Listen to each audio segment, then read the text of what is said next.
Welcome friends. पिछले ही video में बताया था मार्केट जो है अभी डायरेक्शनलेस ही है और अभी फिलहाल डेटा नेगेटिव बना हुआ है, पॉसिबिलिटी अभी नीचे की है और फिर बोल रहा हूँ अभी बाइंग का टाइम भी नहीं है। अगर आप इन्वेस्टर हैं तो थोड़ा पेशेंस और वेट करिए, नहीं समझ में आए ट्रेड मत कीजिए। दूसरी एक बहुत बड़ी मिस्टेक जो रिटेल कर रहा है वो ये कि वो अपने चार्ट्स देख रहा है इंडाइसिस के और उसके हिसाब से ट्रेड करने की कोशिश कर रहा है, लेकिन ऑप्शन बायर हो या सेलर रिटेल वाला, दोनों तरफ नुकसान खा रहा है। उसका कारण ये है कि वॉलेटिलिटी इंडेक्स का गेम चल रहा है। जब वॉलेटिलिटी इंडेक्स से खेला जाता है तब आपके ऑप्शंस के प्रीमियम पे ये डायरेक्ट इम्पैक्ट डालता है। ना ये थीटा की बात है, ना ये गामा की बात है, ना ये किसी और ऐसे ग्रीक की बात है जिसे आप अभी तक पढ़े या सीखे होंगे।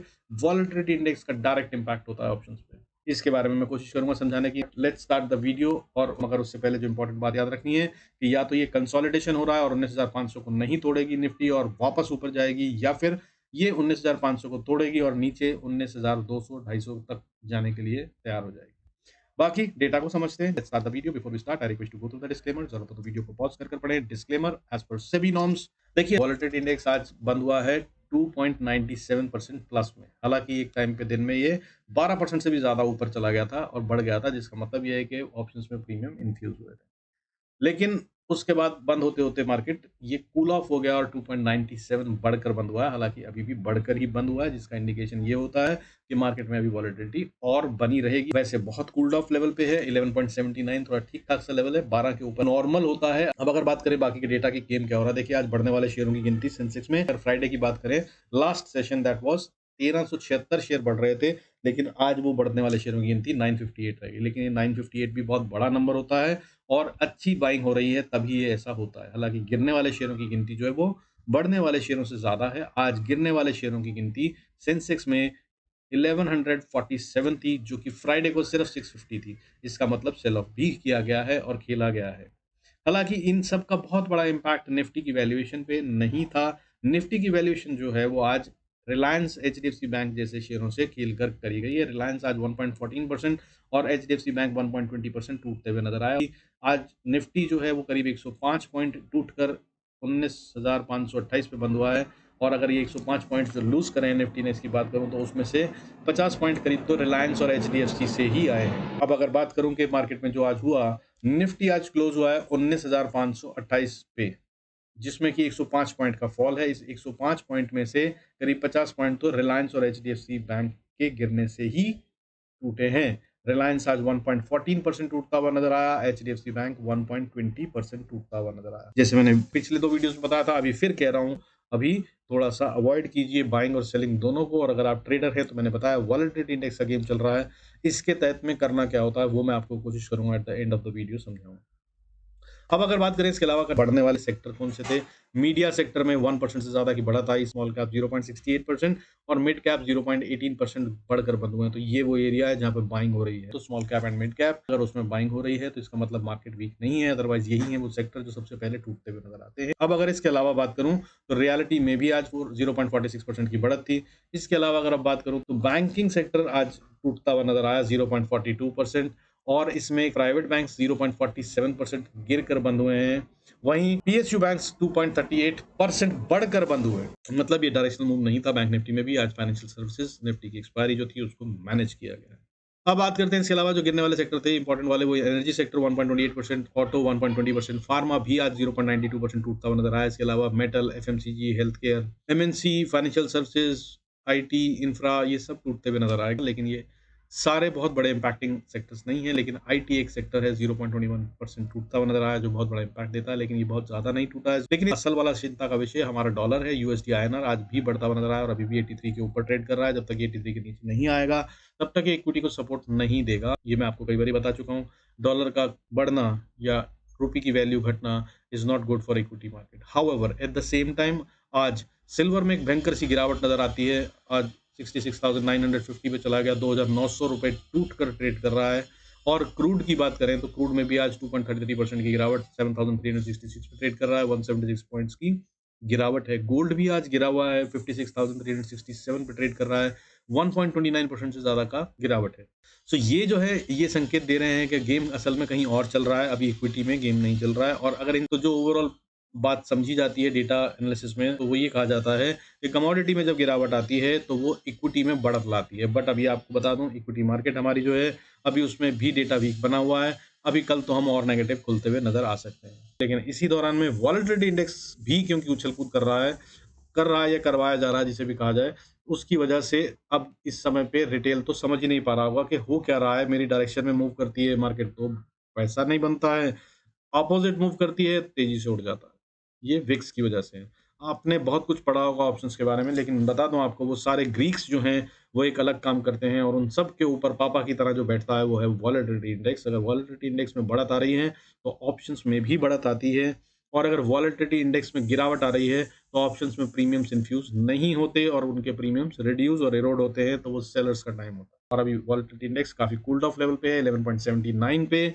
12 के ऊपर चला जाएगा तब आपका वो नॉर्मल गेम चालू होगा। सो तब तक के लिए क्या गेम खेलना है, उसको मैं कोशिश करूँगा वीडियो के एंड में समझाने की। उससे पहले चलते हैं चार्ट्स पे, देखते हैं क्या इंपॉर्टेंट लेवल है और कहाँ पे कैसे ट्रेड लेना है। देखिए, अभी फिलहाल की बात करें अगर, तो सबसे पहले निफ्टी का जो डेली चार्ट बन रहा है, एक दिन बड़ी कैंडल ग्रीन बनती है, एक दिन लाल कैंडल बना देते हैं, उससे भी ऊपर खोलकर देखिए ये ग्रीन कैंडल बनी, उससे भी ऊपर गैप अप ओपनिंग करते हैं और फिर सीधा नीचे ले आते हैं। फिर अगले दिन फिर गैप अप ओपनिंग होती है और बहुत ऊपर तक जाते हैं और फिर बड़ा सा विक बनता है और मार्केट नीचे आ जाती है। अगले दिन रेड कैंडल बनती है, हम नीचे आ जाते हैं और अभी ऑलमोस्ट हम पिछले लोअर लो को जो है तोड़कर वापस ऊपर आ जाते हैं। क्लोजिंग फिर ऑलमोस्ट सेम लेवल पे देते हैं, लेकिन ब्रेक नहीं करते हैं। अभी फिलहाल सावधानी से काम करिए, फिर बता रहा हूँ। इसमें काम करना कैसे होता है, ये मैं वीडियो के एंड में बताऊँगा। इसका सिंपल सा रूल ये होता है, मैं आपको बता दूँ कि वीकली ऑप्शंस से सबसे पहले हट जाइए और मंथली ऑप्शंस में काम करिए, खास तौर पे अगर आप बायर हैं तो। और अगर आप सेलर हैं, तो ओटीएम में सेल करिए और वो ओटीएम भी जो आप सेल करते हैं, उसका हेज ज़रूर बनाइए। स्टॉप लॉस से काम नहीं होगा। हेज कैसे बनाते हैं? जैसे मैंने अगर 200 पॉइंट आगे, 300 पॉइंट आगे बैंक निफ्टी की कोई ऑप्शन बेची है, तो मैं 400 या 500 पॉइंट आगे की 2 ऑप्शन यहाँ बेचिए, तो 4 ऑप्शन वहाँ खरीदिए। इस तरह से वो ट्रेड किया जाता है। और अगर बढ़त आती है, तो जो सेल किया हुआ है उसको होल्ड पे रखते हैं और जो 200 पॉइंट आगे की ऑप्शन हमने खरीदी हुई है, उसमें प्रॉफिट बुक करते हैं और वापस जब रिट्रेसमेंट आती है, तब हमें फिर से बाइंग करनी होती है सस्ती वाली ऑप्शन की, जो 200 पॉइंट आगे हमारी सेल से हो। और अगर वहाँ पे हमें प्रॉफिट आ जाए सेल में, तो और ही बढ़िया होता है। तब हमारा वो जो नेक्स्ट बाइंग होता है, वो इस तरह से हमें पैक कर देता है कि फिर मार्केट किसी भी तरफ जाए, हमें लॉस नहीं हो सकता। खैर, अभी चलते हैं लेवल्स देख लेते हैं निफ्टी के अंदर हमें करना क्या है। सबसे पहले बात करते हैं, देखिए निफ्टी के अंदर में जो इंपॉर्टेंट लेवल है, अगर तो निफ्टी को ऊपर जाना है, पहले तो मैंने 19,500 बताया, उसको भूलिएगा मत, ठीक है? वो दैट्स मोस्ट इंपॉर्टेंट। अब अगर निफ्टी को ऊपर जाना है, स्पॉट की बात कर रहे हैं, तो सबसे पहले रेजिस्टेंस 530 से 550 का एरिया है, ये 540-50 का एरिया, ये बड़ी मुश्किल है इसको पार करना। अगर ये पार कर लेता है तो ये ऊपर जा रहा है, नहीं तो आपको बता दूं यहाँ पे जो फॉर्मेशन हो रही है, ये इन्वर्टेड फ्लैग पैटर्न जैसा बन रहा है। और अगर ये इन्वर्टेड फ्लैग पैटर्न है, तो ये और इतनी बड़ी गिरावट दिखाता हुआ नजर आ सकता है। सो आपको इंतजार करना है, 19,540-50 के ऊपर ट्रेड करें तभी बाय कीजिएगा। और 50 के ऊपर अगर चला गया ये, तो फिर छोटी सी रेजिस्टेंस 568 पे भी है हालांकि, लेकिन तब ये 19,600 को टच करने की कोशिश कर रहा है। 590 से 600, 510 का एरिया, यहाँ पर जाकर फिर निफ्टी अटकेगा, नहीं तो यहाँ तक डायरेक्ट जाता हुआ नजर आ सकता है। और अगर कहीं इसने 630 का एरिया पार कर लिया, 2030 का एरिया, तब ये और बढ़त दिखाता हुआ नजर आ सकता है और वो बढ़त जो है निफ्टी को अच्छे से ऊपर की तरफ ले जाते हुए सीधा अगला रेजिस्टेंस जो है वो 19,715 से 740 का एरिया है, यहाँ तक ले जा सकता है। इससे ज़्यादा का गेम अभी फ़िलहाल नहीं दिख रहा है। हालाँकि मुझसे अगर पूछे मेरी पर्सनल राय में, तो मुझे ये भी होता हुआ अभी नज़र नहीं आ रहा है। लेकिन जिस तरह से स्मार्ट मनी खेल रहा है, उस तरह से ये अगर करना चाहें तो ये भी करके दिखा सकते हैं। कल हो सकता है क्या? हाँ, हो सकता है। बैंक निफ्टी की एक्सपायरी है। हालाँकि जो मुझे समझ में आ रहा है गेम, वो ये कि कल निफ्टी को गिराया जाएगा और ये निफ्टी को बचाने के लिए बैंक निफ्टी को उठाया जाएगा। कुछ इस तरह का गेम दिख सकता है। अब अगर बात करूँ, तो नीचे जाने के लिए बहुत सेल 19,500 को अगर ब्रीच करे तभी सेल कीजिएगा, अदरवाइज अवॉइड इट। और अगर 19,500 को ये तोड़ देता है निफ्टी स्पॉट, तो बहुत सी एक अच्छी गिरावट दिखा सकता है, जिसमें सीधा लेवल जो अगला है वो 250-60 का एरिया है, जहाँ पे जाके वॉर जोन है। ये वहाँ तक के लिए गेम हो जाएगा। तो करना क्या है, बीच में कोई सपोर्ट नहीं बनती है असल में। टेक्निकली ज़बरदस्ती की वाली मैं बता सकता हूँ, वो आप टेलीग्राम पे वहाँ आ जाइएगा तो लाइव में बताता रहूँगा। अदरवाइज़ कोई सपोर्ट बड़ी वाली बनती नहीं है। ये अगर नीचे जाना शुरू हुआ 19,500 के नीचे, 15-20 मिनट भी ट्रेड कर गया, अगर 1 घंटा हो गया तो बहुत बड़ी बात है। तो सेल का ट्रेड छोटा स्टॉप लॉस लगाकर ले सकते हैं। क्योंकि अगर ये वहाँ से गिरता है, तो फिर आपको सिर्फ स्टॉप लॉस ट्रेल करते जाना है, प्रॉफिट बुक मत कीजिएगा, क्योंकि तब ये 250 से 200 तक के लेवल्स को टेस्ट करता हुआ नज़र आएगा। अब बात करते हैं सही बैंक निफ्टी की, तो बैंक निफ्टी में अगर इसको ऊपर जाना है, तो इम्पोर्टेंट लेवल 44,400 30-40 का है, इसको क्रॉस करना होगा, इसके ऊपर जाए तो ये बाय में बनता है और अगर ये इसको क्रॉस कर ले तो फिर ये अगली रेजिस्टेंस जो फेस करेगा वो 44,590 600 के पास करेगा। इसके बाद इसको 650 पार करना मुश्किल हो जाएगा। हाउएवर अगर इस रेजिस्टेंस को भी ये पार कर लेता है तो फिर एक छोटी-सी रेजिस्टेंस 710 के आसपास और उसके बाद फिर 850 एक क्रूशियल लेवल है, इसको पार करना और फिर मुश्किल होगा, यहाँ पर और बड़ी रेजिस्टेंस है और अगर इसको पार कर लिया तो फिर 980 से लेकर 45,000 ये एरिया है जहाँ पर फिर से ये रेजिस्टेंस फेस करेगा और उसके बाद फिर 45,100 130 इसको ये पार नहीं कर रहा अभी फ़िलहाल। उसके लिए बहुत सारे साइन्स होते हैं, जब फ़िलहाल ऐसा कोई साइन नहीं दिख रहा। अब बात करते हैं नीचे की। देखिए अगर बैंक निफ्टी को नीचे आना है, तो सबसे पहली तो सपोर्ट छोटी-सी है 44,362 अगर इसके नीचे ना आए तो भाई सेल का सोचना भी मत और अगर इसको तोड़ दे तो फिर छोटी-सी सपोर्ट है 250-60 पे, यहाँ पे से नीचे जाएगा ये और अगर 200 को तोड़ दे तब फिर एक अच्छा फॉल है जो दिखता है, वो इसको 43,890 तक ले जा सकता है या 900 मान लीजिए, 43,900 और falls are always sharper, steeper, faster so ये तेज़ भी हो सकता है, ध्यान रखिएगा और अगर इसको तोड़ दिया तब फिर बैंक निफ्टी एक बड़ी गिरावट और दिखा सकता है। उसके बाद फिर बीच-बीच की छोटी-मोटी सपोर्ट्स जो हैं वो थोड़ी देर के लिए रुकेगा, लेकिन आपको सिर्फ स्टॉप लॉस ट्रेल कर राइड करना चाहिए, ये समझदारी होगी। तब 43,200 तक के लिए ये ओपन हो जाएगा। अभी फ़िलहाल इससे बड़ा गेम तो होता हुआ दिख नहीं रहा है, लेकिन अगर टेलीग्राम पे आ जाएँगे, कुछ चेंज हुआ तो वहाँ पर बता दूँगा। लिंक डिस्क्रिप्शन में है। फर्दर मैंने जो बात करी थी कि आपको अगर सीखना है कि ऐसे जब विक्स खेल रहा हो तो क्या करना होता है? तो देखिए सबसे पहले इम्पोर्टेंट वॉलेटिलिटी इंडेक्स अगर 5% से ज़्यादा एक ही दिन में ऊपर जाता है, नीचे आता है, बढ़ता या गिरता नज़र आता है, तो उस समय पर वीकली ऑप्शंस को हाथ नहीं लगाना चाहिए, खास तौर पर बायर्स को।